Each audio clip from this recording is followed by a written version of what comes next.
Hace unos meses probamos el Mazda 3 con el motor Skyactiv G de 122 caballos de gasolina y dijimos que teníamos pendiente probar el Skyactiv X y también meterle mano. Hace 4 días habéis visto cómo desmontábamos parte del motor para explicaros vuestra parte y ahora faltaba mezclar Skyactiv X con Mazda 3. Lo que pasa es que le hemos pedido a Mazda que nos mezclara esa fórmula mágica, la metiera en la costelera y nos dejara el coche, y nos dijeron que era mejor que probáramos un CX-30. Y diréis, ¿y por qué? Pues porque es el coche que realmente hace el volumen de ventas y probablemente sea el más dirigido a familias, el que más se va a vender durante este año 2020. Así que hemos pasado por el aro, hemos probado el Skyactiv X metido en el CX-30 y os vamos a contar ahora cómo va, pero también vamos a dejar dicho ya aquí al principio del vídeo que no vamos a dejar de probar el Mazda 3 con el motor Skyactiv X, así que ya llegará. Y mientras se me traba más la lengua todavía y paso un frío, más frío que un pepino, en plena Navidad, lo que vamos a hacer ahora es ver 4 planos del coche mientras me acerco a él para describiroslo estéticamente.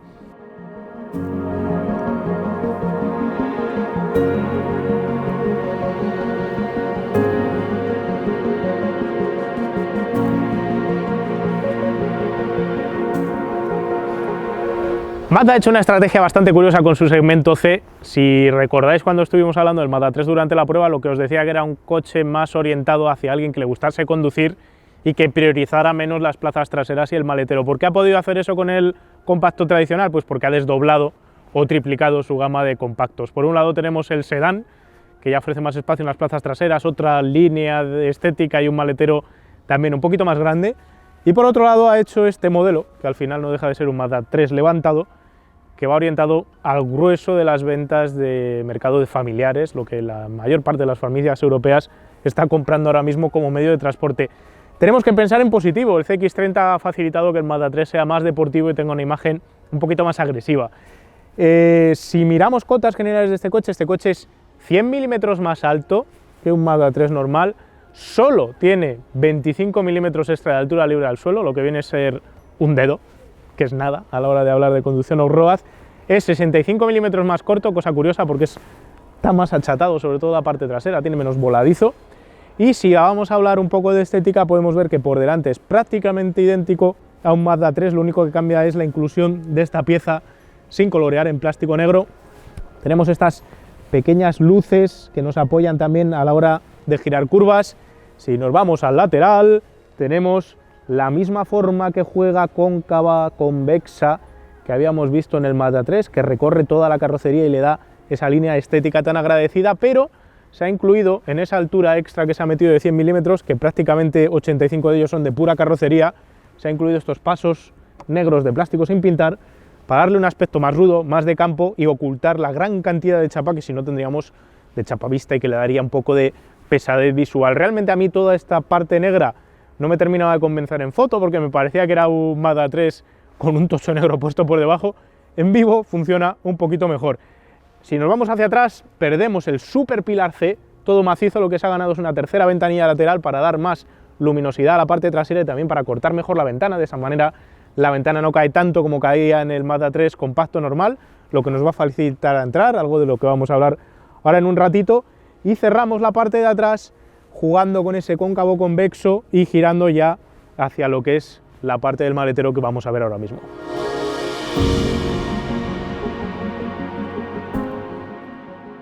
Cerramos la trasera, que era mucho más redonda en el Mazda 3, perdemos esa redondez para meter la matrícula aquí abajo. Nos recuerda bastante a la del CX-5, unos faros afilados muy chulos con tecnología LED y este tocho negro que nos vuelve a recordar que estamos ante un SUV, más que SUV, crossover. Y ahora vamos a hacer un pequeño parón para hablar de definiciones. Cuando hablamos de SUV hablamos de un coche que no es todoterreno pero se le parece. Un crossover va a ser la mezcla entre ese todoterreno que se le parece y un compacto normal.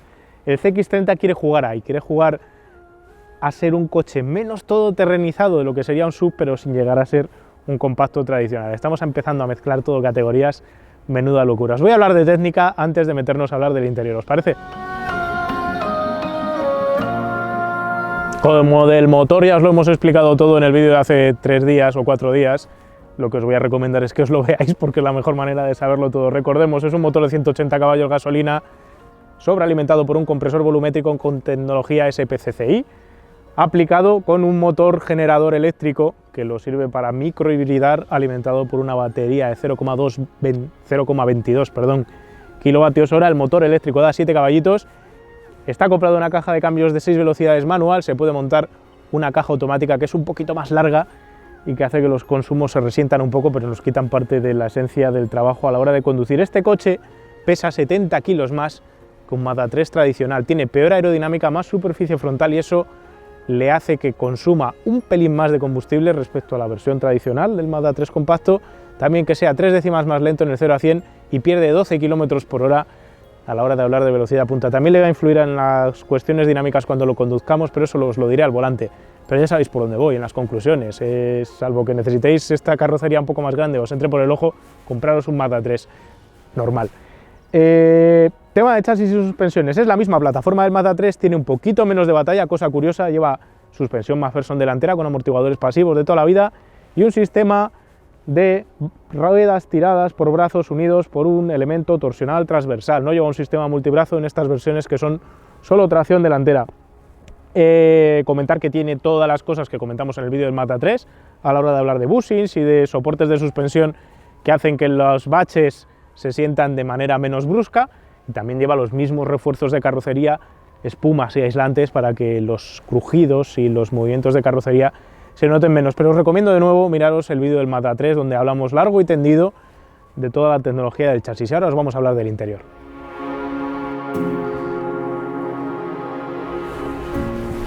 Penetrando en el interior nos encontramos el mismo diseño que teníamos en el Mazda 3 a nivel de salpicadero. Lo primero que quiero decir es que, a pesar de que va sentado más arriba, y eso para algunas personas le puede venir bien porque facilita la entrada y la salida del coche, sí que es cierto que no vas tan alto como irías en un sub tradicional, sobre todo porque tienes esa sensación de que la línea de cintura es muy alta, el salpicadero está encontrado muy alto y hace que te encuentres más metido dentro del coche que montado encima del coche. Y eso para mí es un aspecto positivo porque me hace recordar directamente el puesto de conducción del Mazda 3 al que se parece horrores. El reposabrazos izquierdo y el derecho a la misma altura, los dos blanditos, acabados, ajustes, materiales, son totalmente premium, nos encantaron en el Mazda 3 normal y nos siguen gustando aquí. Me encanta cómo es el sistema de infoentretenimiento, no es táctil, está colocado lejos, no está aquí metido un pantallón, ni hace falta eso, ni hace falta que sea táctil, olvidaros de esas mierdas de pantallas de 28 pulgadas colocadas en vertical, eso son idas de olla. Aquí tenemos una pantalla que es concreta, funcional, y al estar más lejos no perdemos tanto foco cuando estamos mirando al fondo en la carretera, no tenemos que hacer tanto cambio de focal en el ojo para atender a esta pantallita. Se maneja mediante un sistema rotativo parecido al de los BMWs, Mazda ya lleva tiempo utilizando esto y es mucho más seguro de utilizar a la hora de ir conduciendo si tienes que cambiar de emisora o si tienes que cambiar algo de este sistema, mucho más seguro esto que tener que ir atinando ahí con el dedo en un sistema táctil donde con los baches es más difícil atinar justo en el botón en el que quieres pulsar. Es además bastante intuitivo, funciona bien con órdenes vocales y otro punto importante, tenemos mando físico para el climatizador y mando físico para el volumen. Tema curioso con el sistema de climatización, en el Mazda 3 no nos ocurrió, pero aquí sí nos ha ocurrido que si movemos suave la ruletita, que tiene unos pesos muy adecuados y un tacto muy agradable, si lo haces suficientemente suave resulta que no cambias la temperatura. No es el primer coche del mundo donde me pasa, de hecho en los Giulias, yo tuve un Giulia y le pasaba exactamente lo mismo, si lo movías despacito no cambiabas la temperatura, si lo movías un poco más rápido, sí, igual es una cosa de esta unidad, de hecho en el Mazda 3 no nos ocurrió, pero bueno, me ha llamado la atención. Luego quiero hablaros del cuadro de instrumentos, súper claro, súper legible, con una pantallón digital en medio y con dos esferas a izquierda y a derecha para marcar lo que importa, que es temperatura de refrigerante, volumen de combustible y revoluciones. En la pantalla central tenemos el velocímetro y algunas informaciones del control de crucero adaptativo, del ordenador de viaje. No es nada fashion y es como tiene que ser, claro y conciso. No necesitamos 20.000 informaciones aquí que saturan y que no sirven absolutamente de nada, y esto se lo envío a muchos fabricantes que cargan tanto el cuadro de instrumentos que yo me acabo perdiendo y pierdes mucho tiempo mirando lo que no debes en vez de mirar la carretera, que es lo que hay que mirar para no chocarse. Señores, de esa manera tendríamos menos accidentes. Fíjate, cuando conduces miras la carretera. ¡Qué invento, Villa! Acabas de descubrir América. Me gustaría más el cuentavueltas en medio con el velocímetro anidado, si fuera un coche de rollo deportivo como tenía el RX8, pero bueno, es un tema personal. Luego tenemos proyección de datos en el parabrisas, que además queda muy alta, queda justo donde no tienes que perder de nuevo la vista a la hora de ir conduciendo y mirar a qué velocidad vas. Además tiene otras informaciones relevantes que se proyectan, por ejemplo en los ángulos muertos trasero derecho y trasero izquierdo, pues nos salen unas pequeñas curvitas para indicarnos que tenemos un coche ahí, y de esa manera podemos saber perfectamente ganar esa awareness que se dice, ese conocimiento de situación alrededor tuya de dónde tienes coches y dónde no los tienes. Volante perfectamente redondo, de bastante diámetro, nos cae justo donde queremos. Y luego la elección de materiales, los cueros de varios colores, en este caso 3, tenemos un cuero muy blanco, un cuero marroncito, o un símil de cuero marroncito y otro aquí más oscuro, pues terminan de generar un ambiente que está por encima de lo que podría ser, por ejemplo, un Seat Ateca, que podría ser su equivalente en el segmento C, si miramos a los generalistas. Nos estamos ya metiendo, o Mazda lo está intentando por lo menos, meterse a luchar con los premium sin pelear directamente en precio. Y ahora os voy a hablar de la parte importante que diferencia el CX-30 del Mazda 3, que son las plazas traseras. Las plazas traseras tienen una parte positiva y es que el acceso, el hueco que tenemos en la puerta es más grande que en el Mazda 3, así que no hay que hacer tanto lío con el pilar C como teníamos que ver. También, al tener más superficie acristalada, el que va aquí dentro no tiene la sensación de ir tan metido, ni es tan claustrofóbico, algo que también ayudan, por ejemplo, los asientos de color clarito. Tenemos salida de aire, que tampoco teníamos en el Mazda 3 compacto normal, y luego tenemos, por otro lado, la capacidad de colocar al niño, si vais a meter niños, en una posición más alta, lo que es bueno para la espalda cuando estás cargando a alguien. Es un coche que tiene el mismo espacio para rodillas, un poquito más de espacio contra el techo que el Mazda 3, y va justito de espacio entre las plazas traseras como en el Mazda 3. La verdad es que no hay ningún sub-crossover o similar del segmento C donde puedas colocar a un ser humano de tamaño normal aquí entre las dos plazas traseras, y sigue sin existir. Así que si tienes más de 2 hijos, tienes un problema, no te puedes comprar un coche de segmento C. Ya lo hemos dicho más de una vez que te vas a tener que ir probablemente a un monovolumen, pero como es una cosa bastante rara, porque ya tener 2 hijos es raro en sí mismo, pues no nos vamos a liar mucho más allí, nos vamos a hablar directamente del maletero. Hablando de maletero, tenemos 430 litros, que son 70 más de los que teníamos en el Mazda 3 normal. El acceso es amplio, es fácil, es un coche que quita portón hasta la punta de los faros, eso facilita las cosas. La mayor parte de los litros que se ganan, de esos 70 litros, se ganan en vertical. Normalmente interesa más ganarlos en longitudinal, porque así no tienes que cargar unas cosas encima de otras, pero eso nos lleva a comprarnos un familiar, que es justo lo que no tiene en forma de variante el Mazda 3. De todas maneras, 430 litros debería ser más que suficiente si no tienes que transportar carro para una familia de 4 integrantes.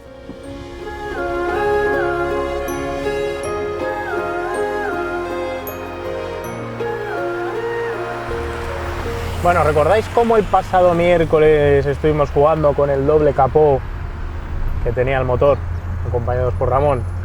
Cuando os montáis en el coche, la sensación de silencio es bastante acusada. Es un coche de segmento C muy silencioso respecto al propulsor cuando no estás conduciendo muy rápido. Incluso cuando vas con más velocidad, sigue estando el ambiente muy bien cuidado. Ya no tanto por los propios decibelios, sino por la sensación acústica.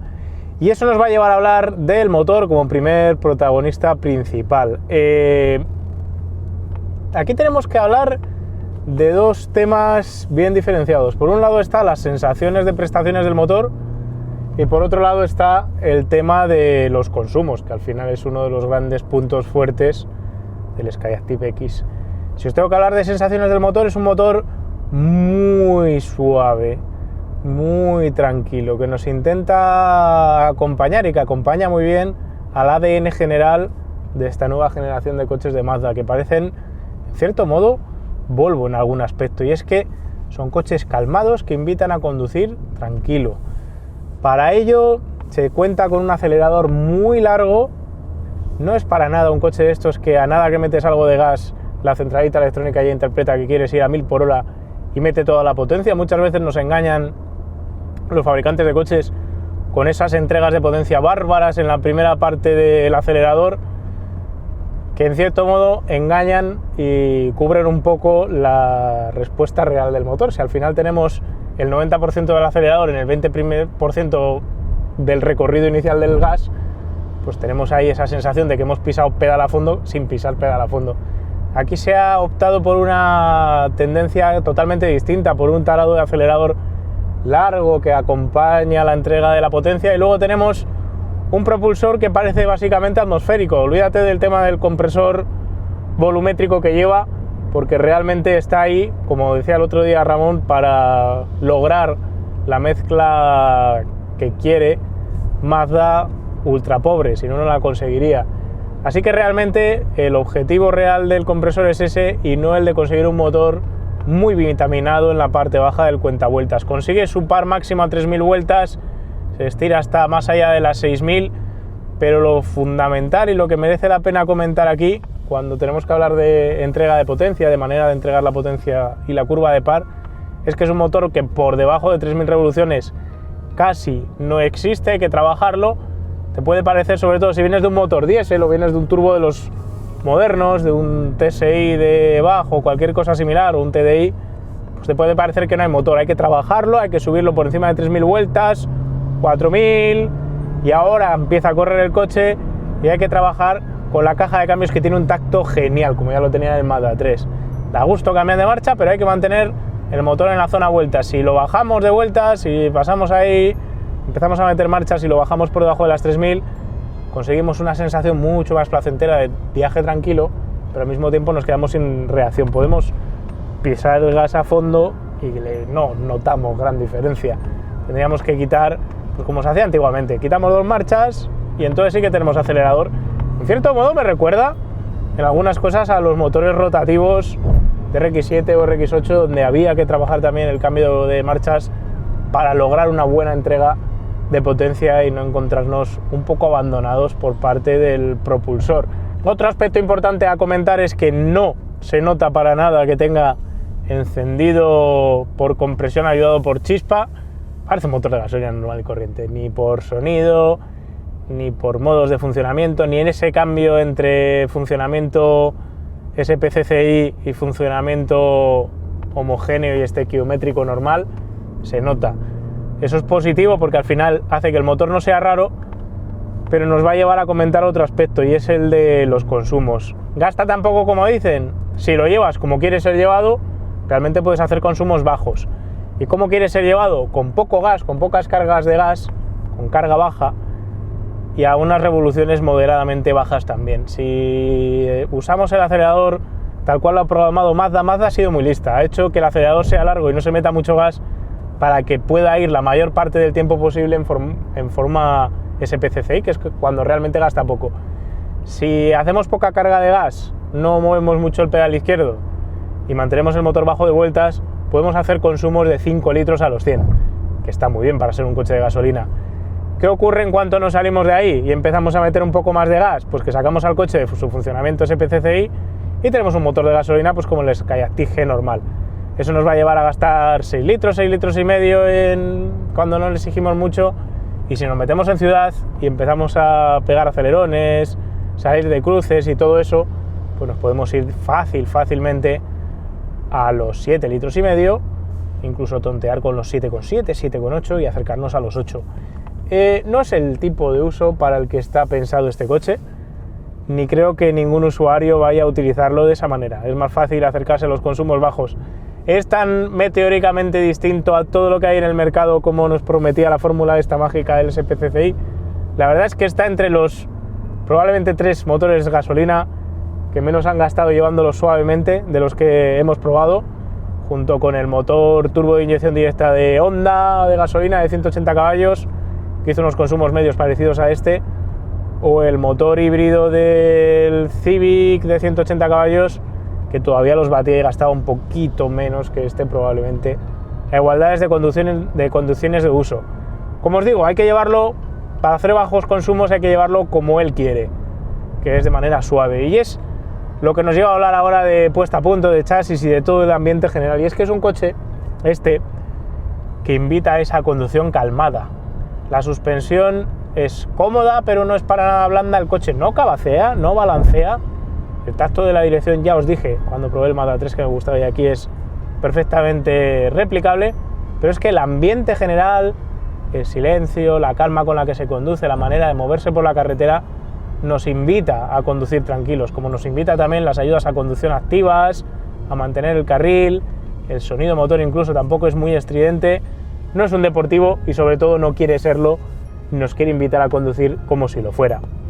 Si nos olvidamos de su carácter y lo empezamos a perrear un poco y empezamos a buscar un poco más la conducción dinámica y a meter volante y a ir un poco más vivos y todo lo demás, nos encontramos con un chasis que es maravilloso. Ya lo era en el Mazda 3, aquí claramente el hecho de tener el centro de gravedad unos 6 centímetros más arriba y tener más balón en los neumáticos, pues influye negativamente. No va tan bien como el Mazda 3, pero si lo comparamos solo con sus rivales, con los subs de segmento C, tenemos probablemente el que sea el que más se parece en conducción a una berlina tradicional, a un compacto tradicional, porque es muy directo en sus reacciones y en sus respuestas, es rápido en los cambios de apoyo, no tiene inercias feas, y luego la suspensión no es extremadamente dura para compensar la altura del centro de gravedad, sino que trabaja bien y es capaz de controlar muy bien los movimientos de la carrocería al mismo tiempo que se traga los baches. Está prácticamente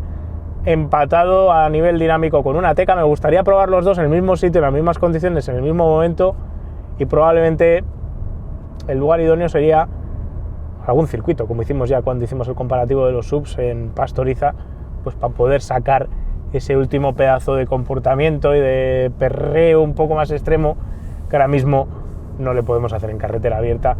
Pero eso está muy lejos, yo creo, del uso típico y común que le va a dar la gente a este coche, porque no me imagino a la gente atacando curvas con un Mazda CX-30, y porque ni su puesta a punto, ni el talado de suspensiones, ni el del acelerador, ni el del volante, ni ningún aspecto del motor te invitan o te animan a ello. Es un coche que te baja las pulsaciones, que te baja la adrenalina, que te tranquiliza y te relaja para hacer un viaje largo y sobre todo cómodo, porque es cómodo de suspensión, cómodo de asientos, el climatizador es muy bueno, el equipo de audio Bose también es muy bueno. Todo ayuda a esa experiencia de conducción tan difícil de alcanzar y que es tan difícil de definir. Este coche, como es híbrido, tiene que mezclar en la frenada regenerativa y la mecánica. Para eso los coches híbridos de este estilo lo que hacen es mezclar en la bomba de freno una parte que es mecánica y una parte que realmente no frenas, pero lo que están frenando son los frenos, es la recarga regenerativa, vamos a decir. Al meter esa combinación, la primera parte del recorrido del pedal ofrece una resistencia que está calculada electrónicamente, mediante unas bobinas que son una especie de motores lineales que lo que hacen es oponerse al movimiento de tu pie sobre el freno. El problema es que el tacto de ese pedal no está del todo afinado como no lo está en muchos otros vehículos híbridos y eléctricos.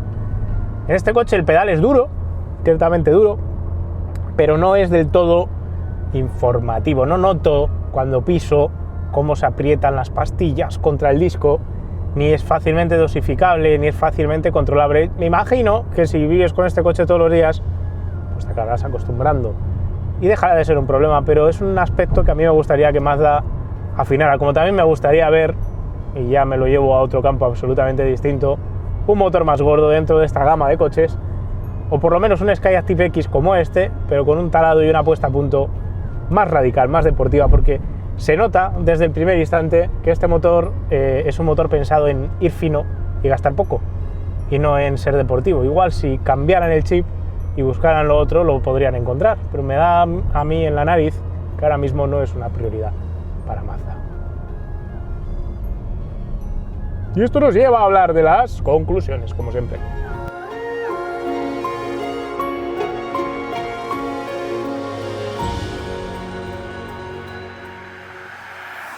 Las matemáticas no mienten, los números tampoco, pero es curioso que las sensaciones sí que nos han engañado. Cuando probamos el Mazda 3 os decíamos que esperábamos un motor más potente, que tuviera más chicha, que le sacara más partido al chasis, y pensamos en el Skyactiv X de 180 caballos, sobre todo porque tenía compresor volumétrico y parecía que iba a tener la chicha que estaba pidiendo el chasis. Pero las sensaciones a la hora de conducirlo han sido muy inferiores en cuanto a deportividad de lo esperado. Ya nos lo adelantaba el otro día Ramón, que el foco de este coche no estaba puesto en una estripada tremenda y unas sensaciones deportivas, sino en un coche que gastara poco y fuera muy fino a la hora de conducirlo. Y es esa sensación de calma, de tranquilidad, de paz, que es casi difícil de describir y que diría que se parece un poco a lo que sientes cuando conduces un Volvo, lo que ha logrado Mazda impregnar en todos sus últimos modelos. Este coche es de esos coches que cuando lo estás conduciendo te transmite tranquilidad y paz, te aísla un poco del mundo exterior, te tranquiliza, te hace disfrutar de la carretera de una manera mucho más relajada y baja tus pulsaciones. Pero si estás buscando un coche más guerrero, más peleón, con esos 180 caballos pasados a las ruedas de otra manera, este no es tu coche, o por lo menos te recomiendo que lo pruebes, porque te vas a dar cuenta de que el comportamiento del motor, por más que esté sobrealimentado, es muy de motor atmosférico, para sacarle partido hay que llevarlo muy alto de vueltas, hay que trabajar mucho el cambio de marchas y aún así no te invita a conducir así. En cuanto a consumos, ¿es verdad lo del Skyactiv X o no? Bueno, os lo he dicho mientras lo iba conduciendo, realmente hemos sido capaces de hacer consumos muy bajos, de 5 litros, 5,5, conduciendo tranquilamente como pide el coche en carretera abierta. En cuanto te metes en ciudad, la cosa se complica, te puedes ir a 7, 7,5, gasta más en esas condiciones que un diésel equivalente, de potencia equivalente. Sí que es cierto que ante motores de gasolina equivalentes en potencia, tanto por la respuesta del acelerador como por el sistema de hibridación, como por el sistema ingenioso de encendido, parece que tiene una ligerísima ventaja de 2 décimas de consumo de combustible. Por ejemplo, si lo comparamos con el 1,5 del grupo Bach, que lo probamos en el Ateca con 150 caballos, pues este coche gasta un pelín menos, pero no tiene esa respuesta potente que tiene de par en bajas el motor del Ateca. Con todo, si necesitáis el espacio extra del maletero, si necesitáis el espacio extra de las plazas traseras y buscáis un coche fino, refinado, que transmita tranquilidad y con un diseño bien cuidado y con un interior sobre todo muy bien ejecutado y muy bien pensado en cuanto a ergonomía, es un coche 100% recomendable. Pero si el tema del maletero y el tema de las plazas traseras no son prioritarios para vosotros o a vuestros acompañantes y pasajeros no le importa tanto ir metido en un coche más cerrado, yo me compraría siempre antes la versión convencional, el Mazda 3 compacto de toda la vida, entre otras cosas porque es casi 4.000 euros más barato de igualdad de equipamiento. Este coche te lo puedes comprar desde 27.000 y sin ninguna duda es de los subs compactos de segmento C más recomendables junto con el Ateca, pero de nuevo os lo repito, lo tenéis que probar antes de decidiros a comprarlo por si el motor os parece un poco extraño en cuanto a que falta un poco de chicha en la parte baja del cuentavueltas. En fin, esto es todo lo que os tenía que contar, solo me queda decir a Mazda, por favor, haced una versión deportiva, recuperad la idea del 2.3 DC, aquel que utilizabais en los MPS, y clavárselo a un Mazda 3, porque realmente me gustaría ver este chasis exprimido, llevado más allá. Entre tanto, dejadnos un me gusta si os ha gustado el vídeo, suscribiros al canal y todas esas cosas y nos vemos en el próximo vídeo. Un saludo.